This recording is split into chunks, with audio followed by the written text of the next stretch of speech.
Shalom Hadavarniks. Welcome to Hadavar Messianic Ministries and our School of Biblical and Jewish Studies. We're studying Messianic Prophecy, Rabbinic and Messianic Views, and this is session number 10, session 10. So let's review where we were last session. Last session we were in Messianic Prophecies in the Prophets, and we were dealing with the suffering servant of the Lord, Isaiah 52:13 and 53:12. That session we began in point 6, with Isaiah 53:7 and the servant's submission, and then in 53:8 the servant's death and Israel's indifference, and then the servant's innocence was covered in Isaiah 53:9, the servant's sacrifice and resurrection covered in Isaiah 53:10, and then the results of his suffering in Isaiah 53:11. Then we looked at the idea of rabbinic support.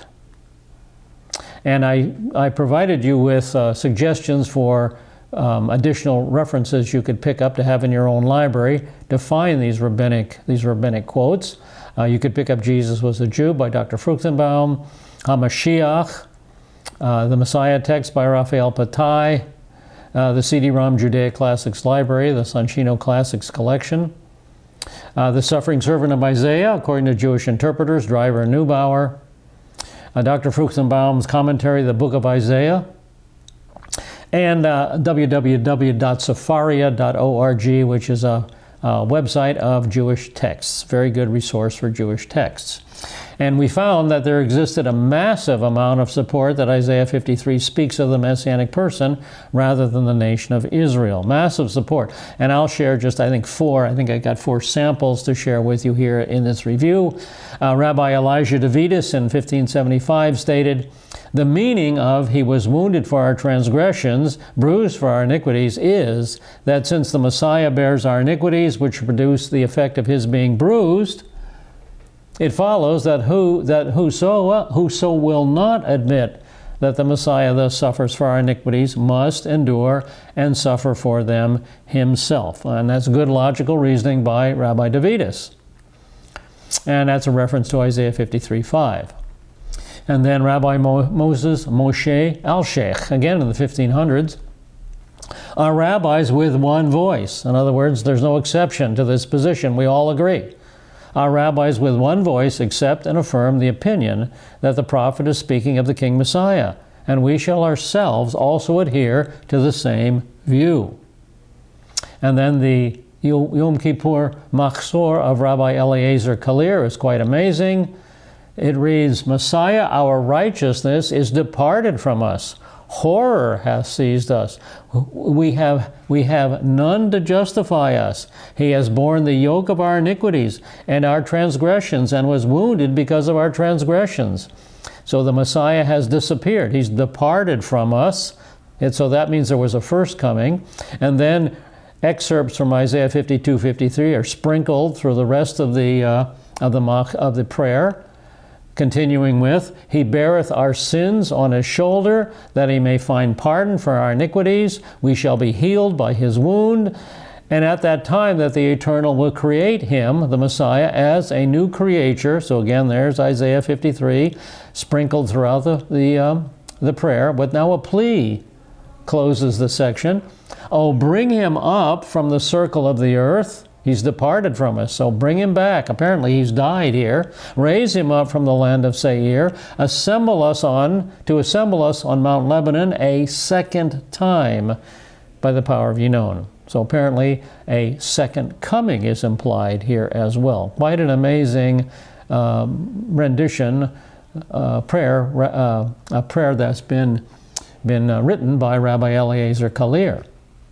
And then Rabbi Moish Cohen Ibn Crispin, "I am pleased to interpret it in accordance with our rabbis of the King Messiah, and will be careful, as far as I am able, to adhere to the literal sense." And that's a great position to take. When the plain sense makes common sense, seek no other sense. Sticking with the literal sense avoids a lot of problems, such as, "Thus possibly I shall be free from the fancied and far-fetched interpretations of others, which others have been guilty." You stick with the literal sense, you avoid these fancied and far-fetched interpretations. You stick with the truth.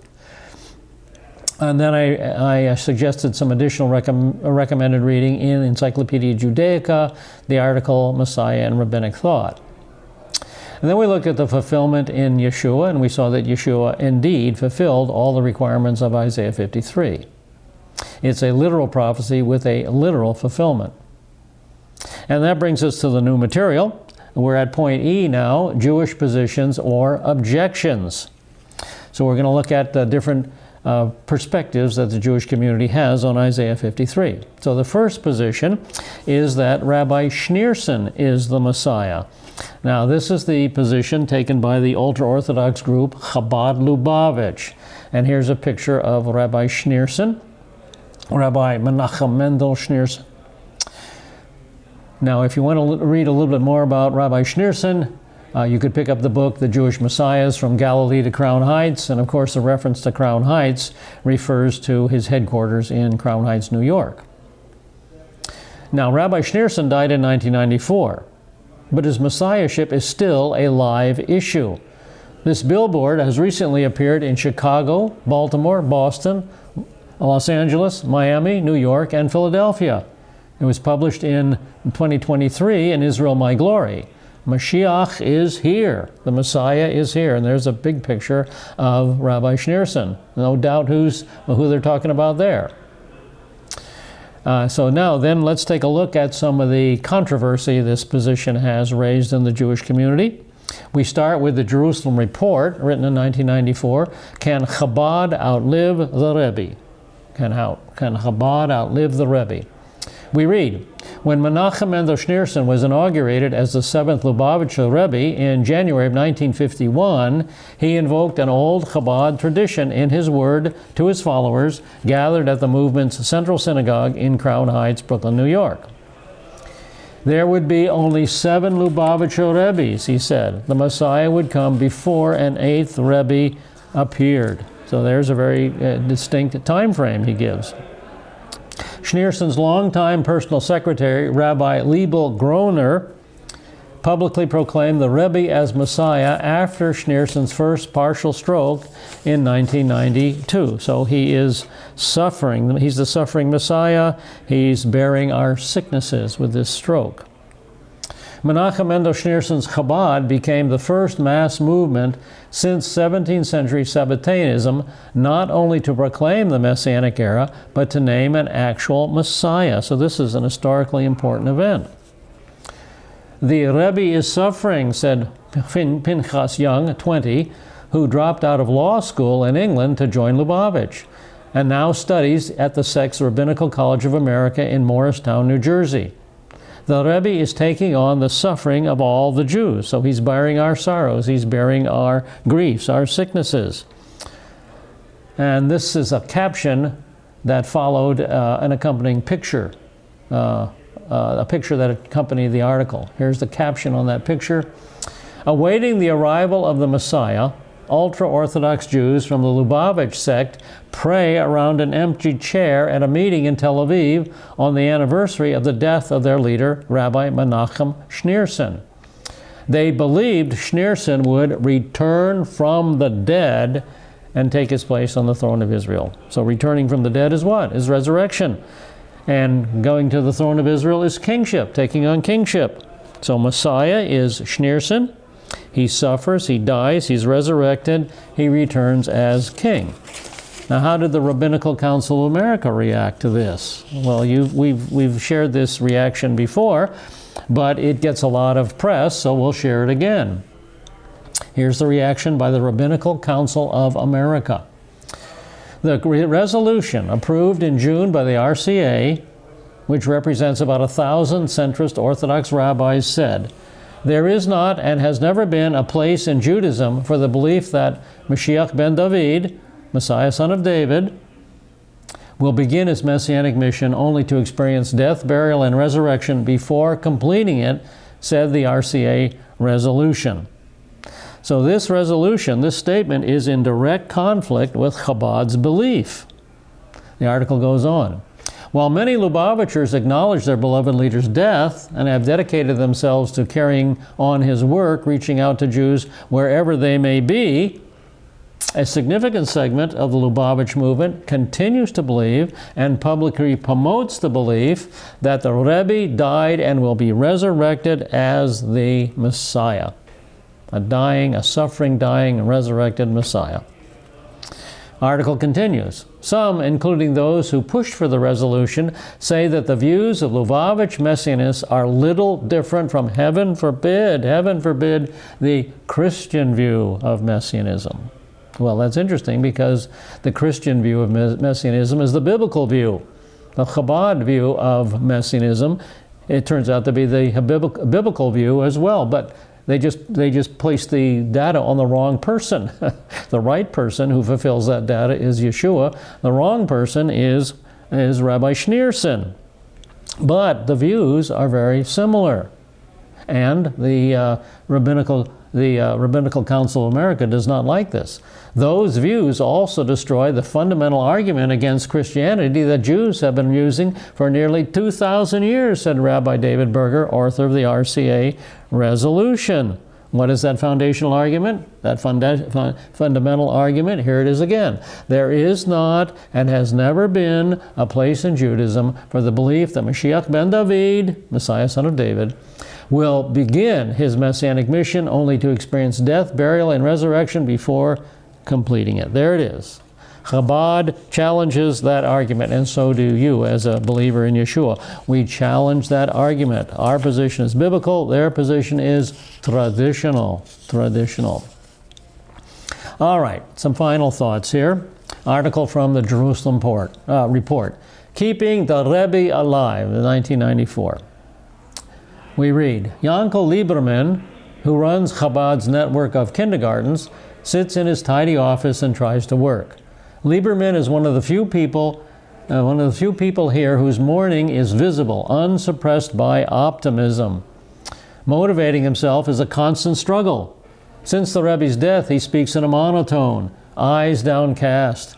He has trouble going to sleep and trouble getting up. I don't think I'll ever be happy again, he says, until the Messiah comes. So he continues speaking about resurrection. He says, resurrection of the dead is a cardinal Jewish principle, they argue, and so why not a resurrected Messiah?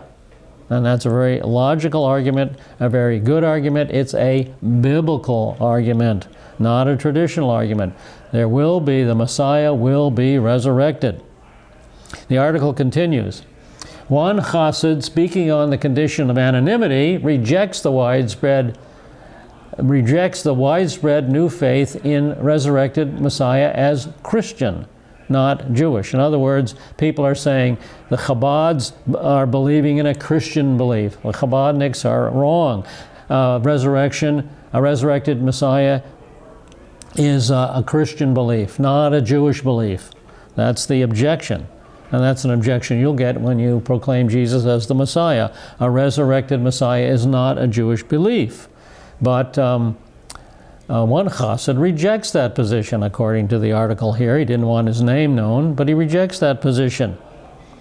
And Lieberman, I believe it was, said, I believe the Rebbe met every criterion for being the Messiah.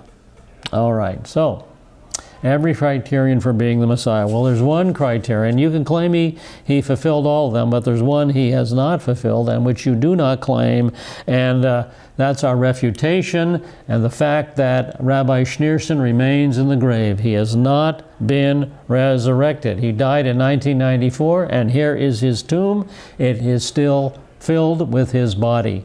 Schneerson, this is his burial place next to his father-in-law and predecessor in Queens, New York.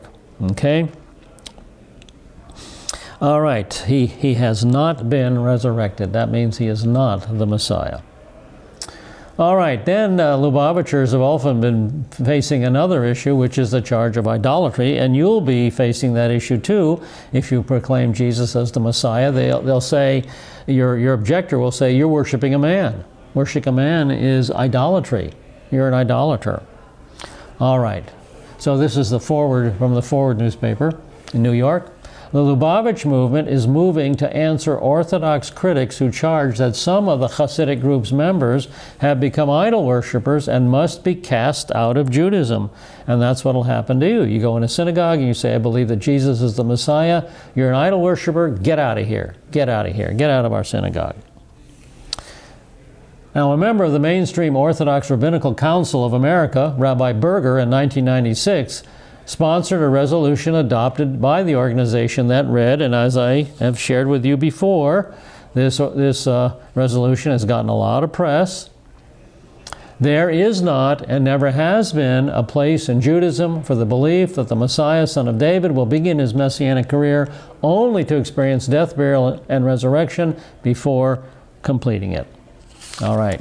The resolution was meant as a sign to Lubavitch that it must put on a brake. It must put a brake on the messianism in the movement.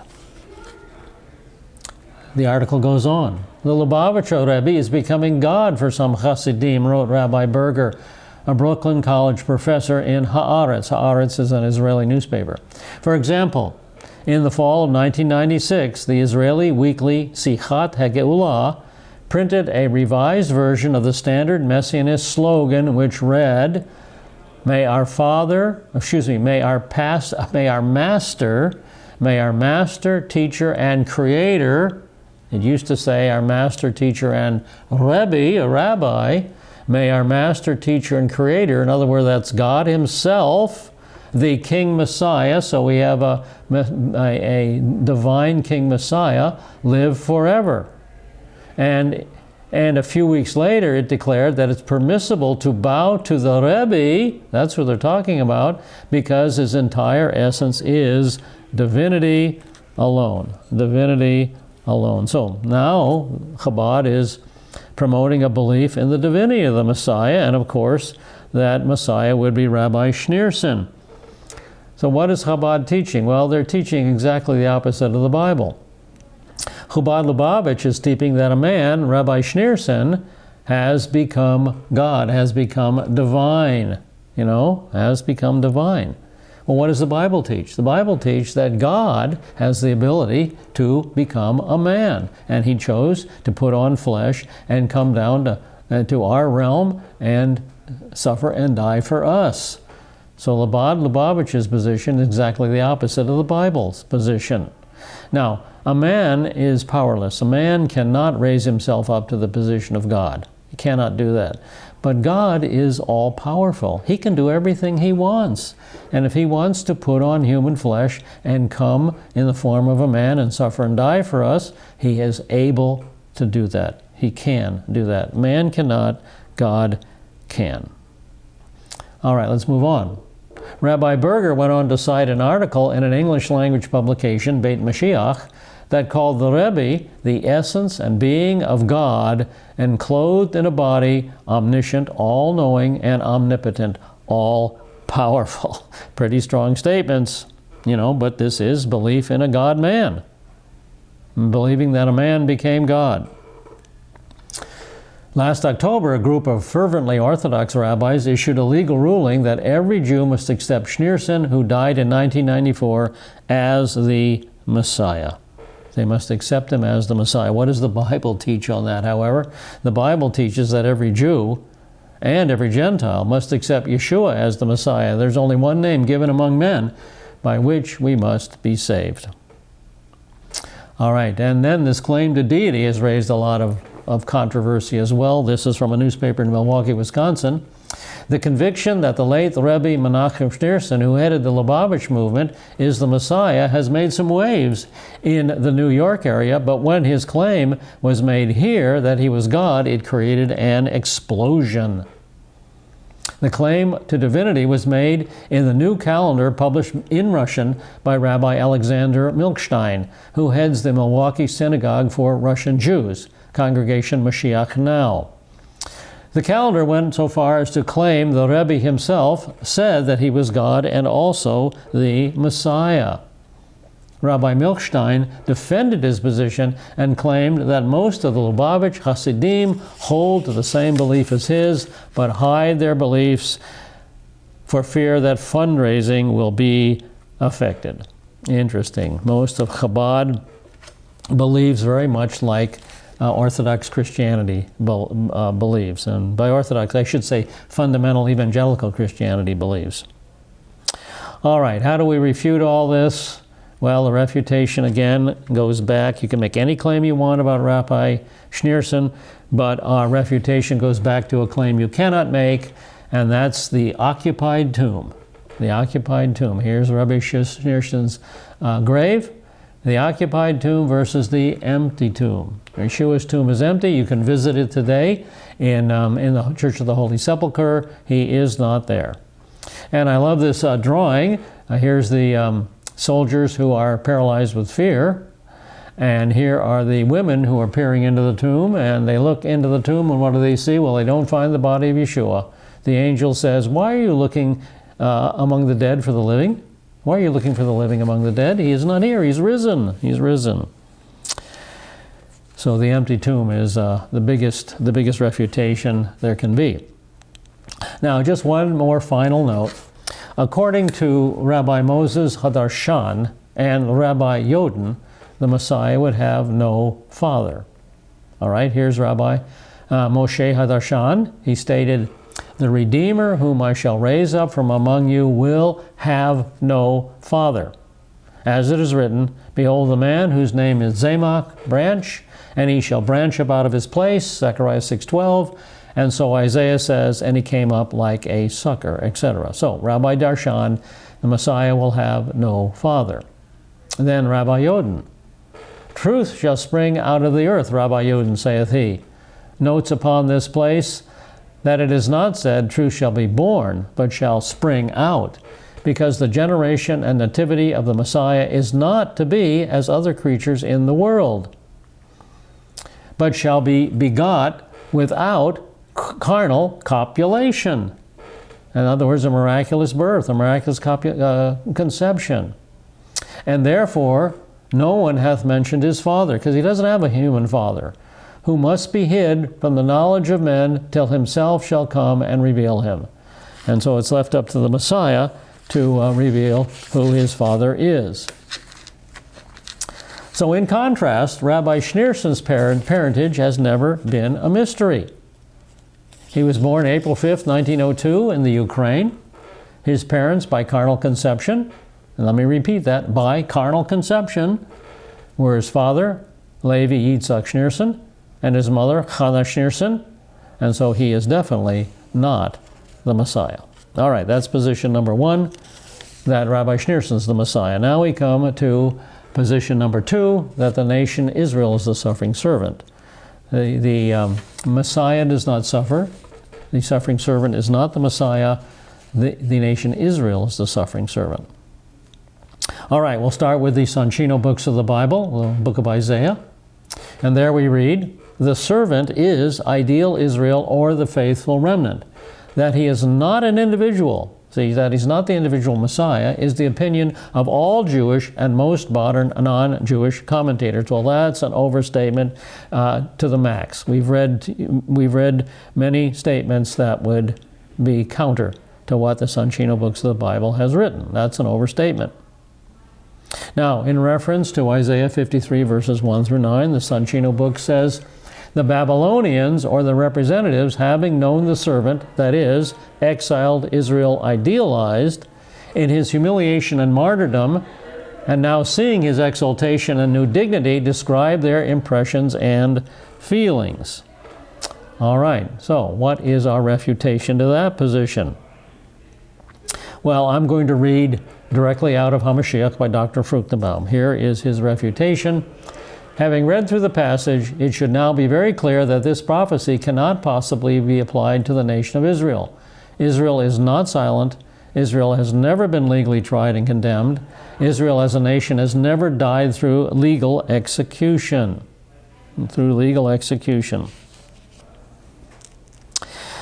All right, but there's one exception. The ancient rabbis held the view that the passage refers to a singular individual and not the nation of Israel. This has but one exception. This position has one exception, and that position that Isaiah 53 speaks of Israel is referred to by Origen in his writing. And the position may have existed in the 2nd and 3rd century, and if it did, it was a definite minority position. It disappeared until Rabbi Rashi resurrected it in the late 11th century.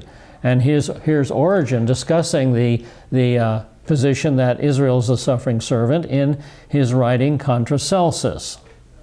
He says, "Now I remember that on one occasion at a disputation held with certain Jews who were reckoned wise men, I quoted these prophecies. To which my Jewish opponent replied that these predictions bore references to the whole people regarded as one individual. The suffering servant is the nation, in other words, and as being in a state of dispersion and suffering in order that many proselytes might be gained on account of the dispersion of the Jews among numerous heathen nations." So that's the position that shows up, and it only shows up in Origen's Contra Celsus. It doesn't show up in Jewish literature.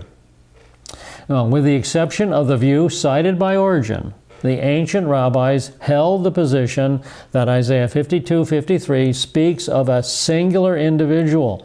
Among the earlier writings holding this view in chronological order are, here's our refutation, the Targum of Yonathan ben Uziel in the 1st century, and later rabbis followed Jonathan's lead. Circa 200 to 500, we find in the Babylonian Talmud, the singular individual. Circa 100 AD, possibly 1200 AD in the Zohar. We don't know exactly when the Zohar was written. Circa 400 to 1200 AD, the Midrashim. Circa 600 AD, Rabbi Eliezer Kalir. We just read his contribution. The 10th century, Yefeth ben Ali. Now, during this time, Rabbi Shlomo Yitzhaki, that's Rashi, resurrected the ancient minority view, the one we read about with Origen, the ancient minority view that Isaiah was referring to the nation of Israel rather than a personal singular Messiah. Now, why? Why did Rashi violate rabbinic tradition? He was a French rabbi, and this was a reaction to witnessing the suffering caused by the Crusades. That's why he violated rabbinic tradition, because he saw Jewish people suffering. And so the nation became the suffering servant. Later, he was criticized by Rabbi Moshe Cohen Ibn Crispin of Cordova and Toledo in Spain. He states, "I am pleased to interpret it, Isaiah 52:53, in accordance with the teaching of our rabbis of the King Messiah, and will be careful as far as I'm able to adhere to the literal sense. Thus, possibly I shall be free from the forced and far-fetched interpretation to which others have been guilty." And that's a reference back to Rashi. So then we move on to the 11th century, and Rabbi Moshe Hardashan takes the position that the Messiah is a singular individual, as does Rabbi Tovia ben Eliezer, Moses ben Maimon, the Maimonides or Rambam, and then Rabbi Sadia ibn Danan of Granada around 1500 agreed.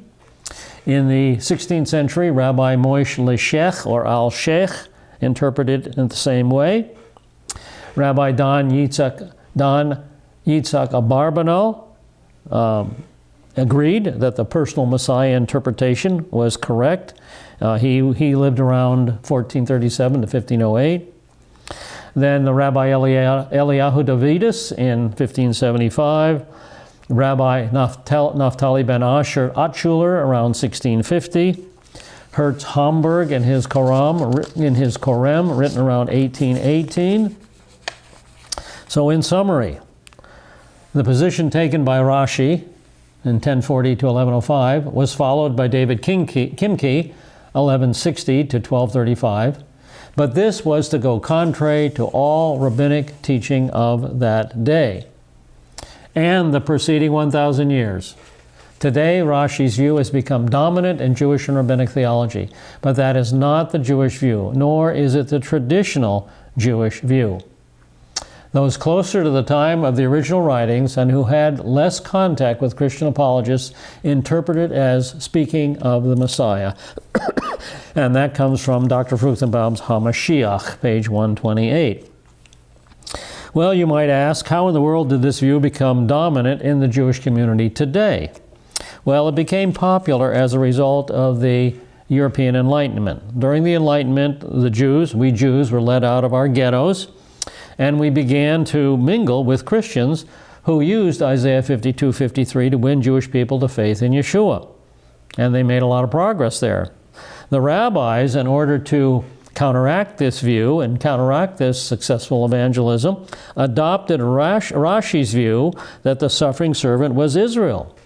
And they continue to do so today. The suffering servant is the nation Israel. The suffering servant is not King Messiah, much less Yeshua. That is the dominant rabbinic position today. It's simply an argument against Yeshua's messiahship. All right, that's our second position. Now we move to the third position. It has already been fulfilled. All has been fulfilled. And we'll take this out of the Hertz Pentateuch, Pentateuch and Haftorahs by Dr. J.H. Hertz. Now, in the Hertz Pentateuch, the rabbi recognizes that the passage speaks of a singular individual, but he minimizes the fact by taking the position it has all been fulfilled. And here's Rabbi Hertz. The 53rd chapter of Isaiah. For 1800 years, Christian theologians have passionately maintained that it is a prophetic anticipation of the life of the founder of their faith. An impartial examination of the chapter, however, shows that the prophet is speaking of a past historical fact and is describing one who had been already smitten to death. Consequently, a reference to an event which is said to have happened many centuries later is excluded. And here, so Rabbi Hertz's point, Isaiah was not uttering predictive prophecy, Isaiah was teaching past history. And now here comes the kicker. Modern scholarship, says Rabbi Hertz, has shattered the arguments from the scriptures which missionaries have tried and are still trying to impose upon ignorant Jews. Ignorant Jews. Well, what's our refutation to position number 3? Well, there's a couple of things you can do. First thing you can do is ignore the intimidation card. That's all Rabbi Hertz is trying to do there. He's trying to intimidate the reader. You know, he's tossing out the one of the cards that the anti-missionaries like to toss out. The first card is the ignorance card. You're ignorant. I'm intimidating you by telling you you're ignorant. And they'll also toss out the Hebrew card. You don't know Hebrew like I know Hebrew. And they'll toss out the guilt card. You're acting like a Nazi. You're betraying your people. How dare you believe that? Then they'll also toss out the cultural upbringing card. You weren't raised Jewish, were you? If you were raised Jewish, you wouldn't take this position. And et cetera, et cetera, et cetera. So don't fall for the intimidation cards that will be tossed into your lap. So ask the question of the anti-missionary. Are the rabbis I've quoted for you ignorant Jews? Now, I have quoted for you, I've shared with you pages and pages and pages and pages of rabbinic support. Are all these rabbis ignorant Jews? And I've only shared with you the tip of the iceberg. So, pick up a copy of the Messiah text. Pick up a copy of the suffering servant of Isaiah. Pick up the Jewish messiahs. Pick up Jesus was a Jew. Pick up HaMashiach. Pick up the suffering Messiah of Isaiah 53, Messianic Bible Study 11 by R.L. Ministries. Pick up the book of Isaiah, the commentary by Dr. Fruchtenbaum. And pick up another book that I haven't mentioned so far, The Resurrection of Jesus, a Jewish Perspective by Pinchas Lapid. Now here's Pinchas Lapid. I think he's passed on now, but he's a fairly modern scholar. He decided to look into the resurrection. And so he wrote about it. And in his book, The Resurrection of Yeshua, he comes to the conclusion. He shares that he came to the conclusion that the resurrection was real. It was an actual historical event. And Yeshua was resurrected from the dead. And you say, hallelujah, but no, he didn't become a believer. He didn't become a believer. What was his position? The position he stated for himself? Yeshua is the Messiah to the Gentiles. He's not the Messiah to the Jews. He's the Messiah to the Gentiles. Well, if he's the Messiah to everybody. So Pinchas Lapid came very, very close, but he didn't become a believer, unfortunately. All right, if you pick up this material, these books, you'll encounter a lot more rabbinic support than I've shared with you here.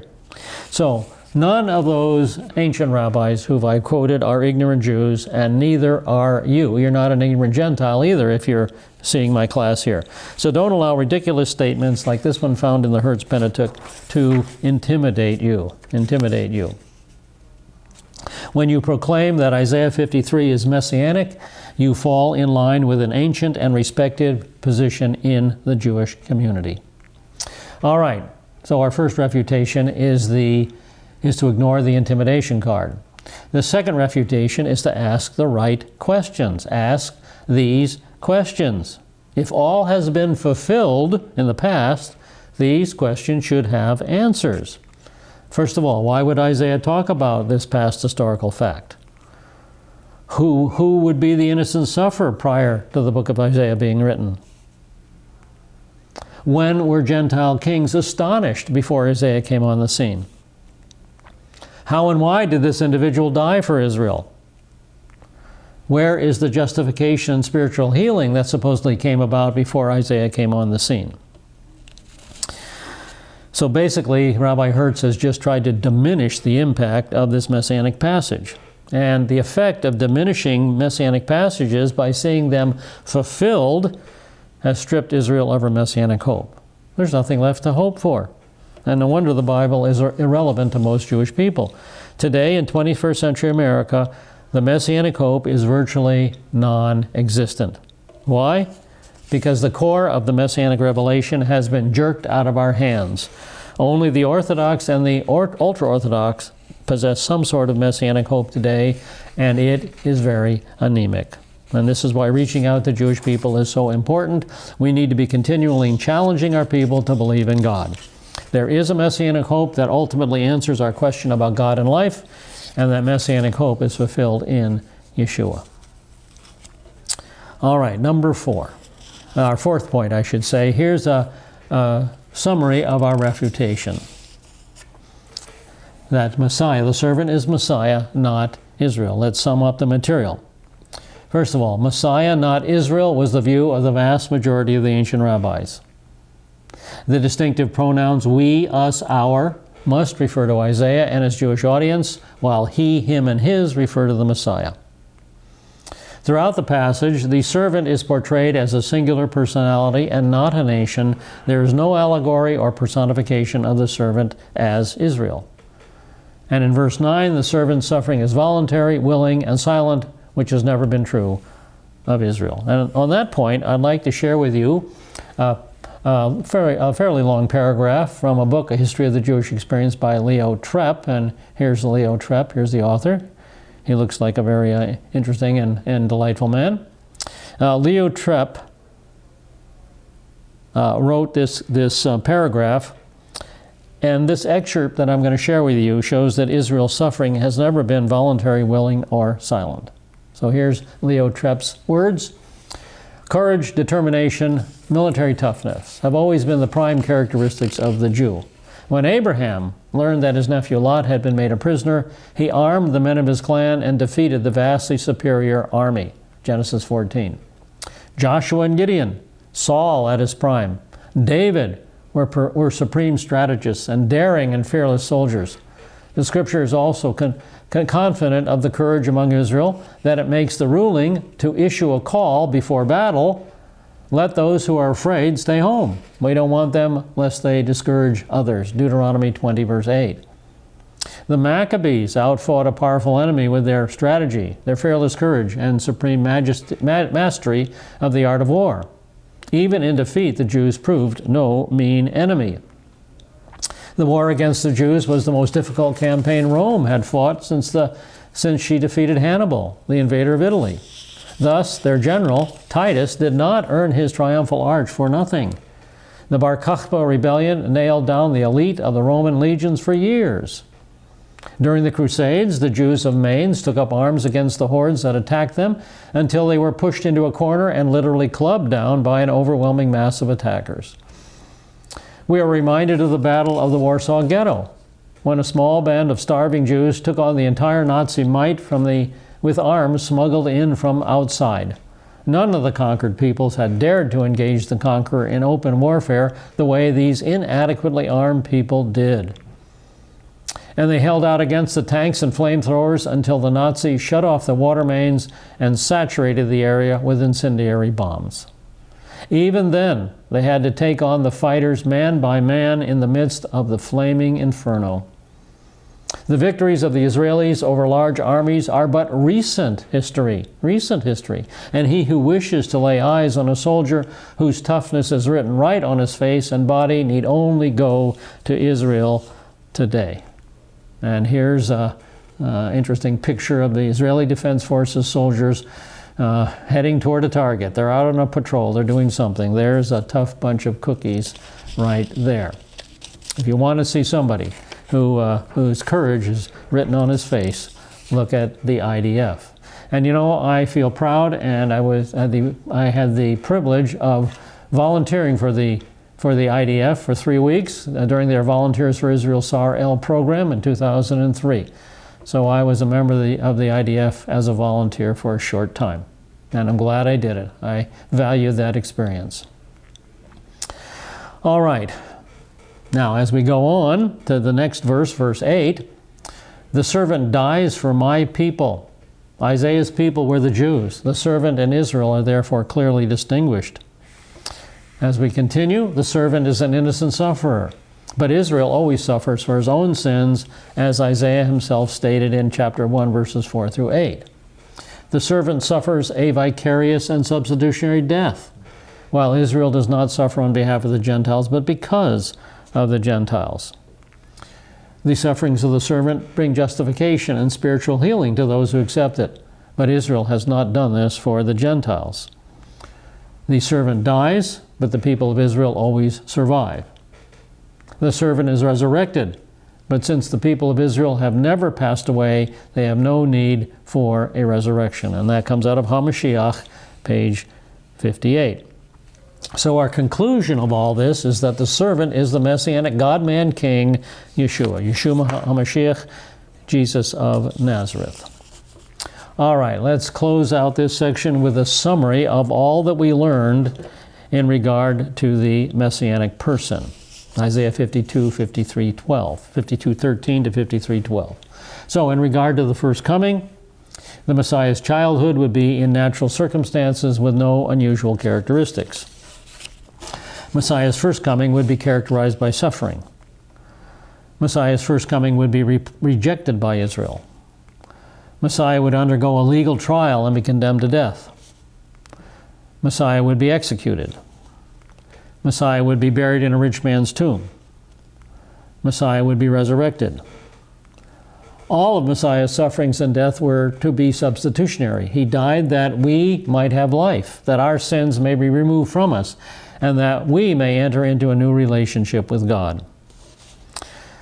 Messiah will bring justification to all who believe in him.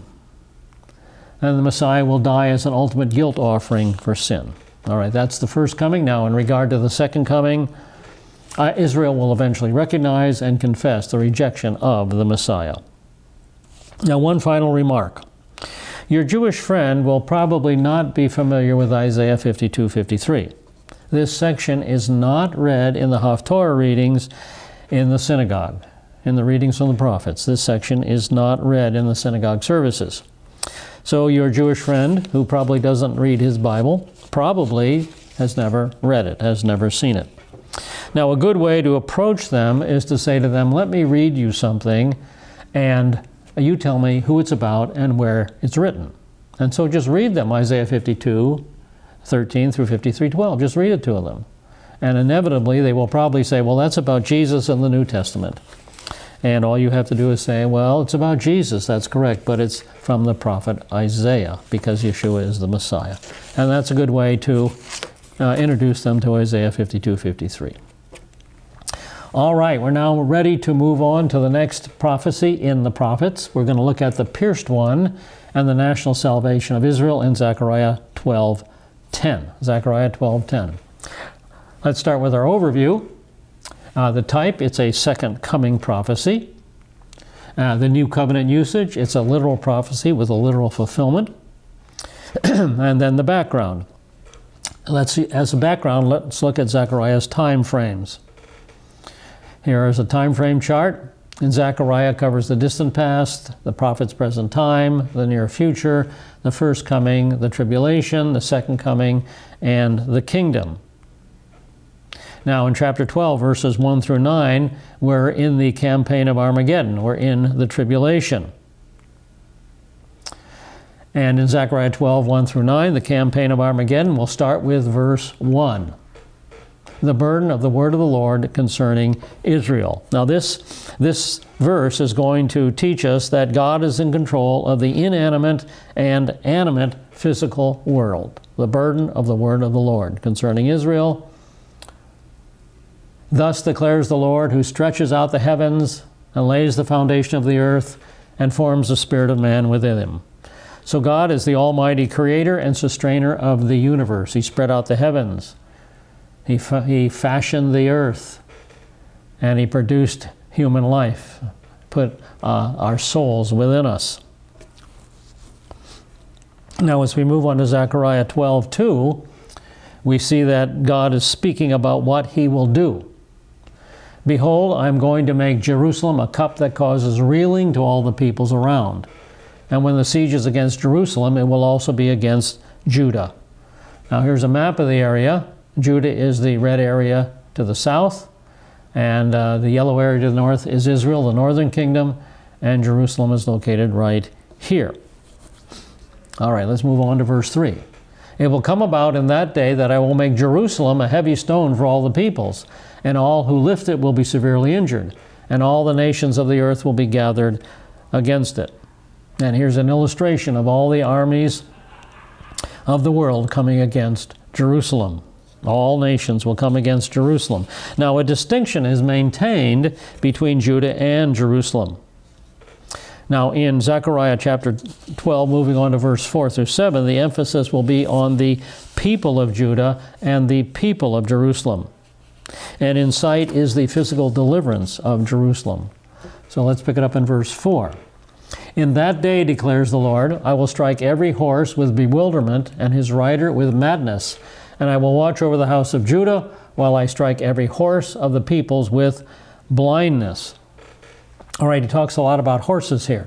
Will horses be present in the campaign of Armageddon? Well, it is possible because of all the judgments that come upon the earth. It might not be that easy for mechanized warfare to go on, tanks and half-tracks and all that.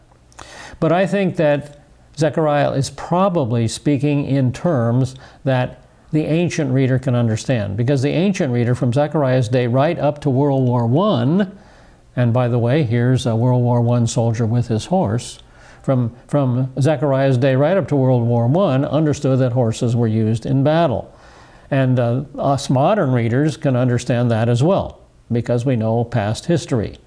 And horses were used in battle, again, right up to World War I. Again, here's this one soldier. Here's some Russian Cossacks in World War I on their horses. It wasn't until World War I that mechanized battles began. Mechanized warfare began. Now, here's an early World War I tank. That's an early tank that came to be used. And now, of course, this is an example of modern mechanized warfare. Those of us who understand modern mechanized warfare can understand ancient warfare as well, but not the reverse.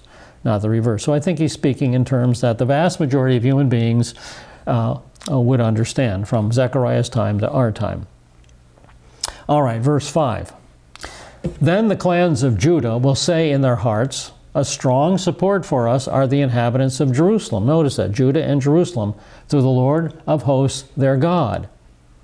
In that day I will make the clans of Judah like a fire pot among the pieces of wood and a flaming torch among the sheaves. So they will consume on the right hand and on the left all the surrounding peoples, while the inhabitants of Jerusalem dwell in their own sites in Jerusalem. And so here's the picture. Judah becoming a flaming torch among the sheaves. Well, it's a picture of a brush fire, like a flaming brush fire, like we have in America here, especially on the West Coast. So this is the way the IDF will be, just consuming the enemies of Israel. Verse 7. But let me note, when we get to verse 7, we will see that the tents of Judah will be saved before the inhabitants of the city of Jerusalem are saved. And the word tents there speaks of temporary dwellings. Verse 7, the Lord will also save the tents of Judah first, so that the glory of the house of David and the glory of the inhabitants of Jerusalem will not be magnified above Judah. So the tents indicate that the residents of Judah will not be in the territory of Judah, which is southern Israel. All right, here's a map of the area, of course, and there's Judah, that's southern Israel. They'll be dwelling somewhere else. They won't be dwelling in that area. Well, this is explained in Micah 2:12. They won't be dwelling in Judah, but they will be in Bozrah. I will surely assemble all of you, Jacob. I will surely gather the remnant of Israel. I will put them together like sheep in the fold. Better translation, better rendering, like sheep in Bozrah. Like a flock in the midst of its pasture, they will be noisy with men. And here is a map of the area. Jerusalem to the north and Judah, the area of Judah.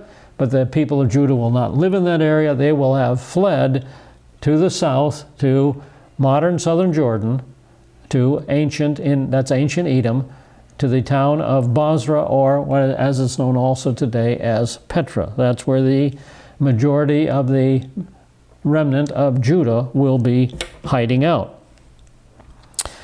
Now after Judah is saved, then verse 8 occurs and Jerusalem is rescued.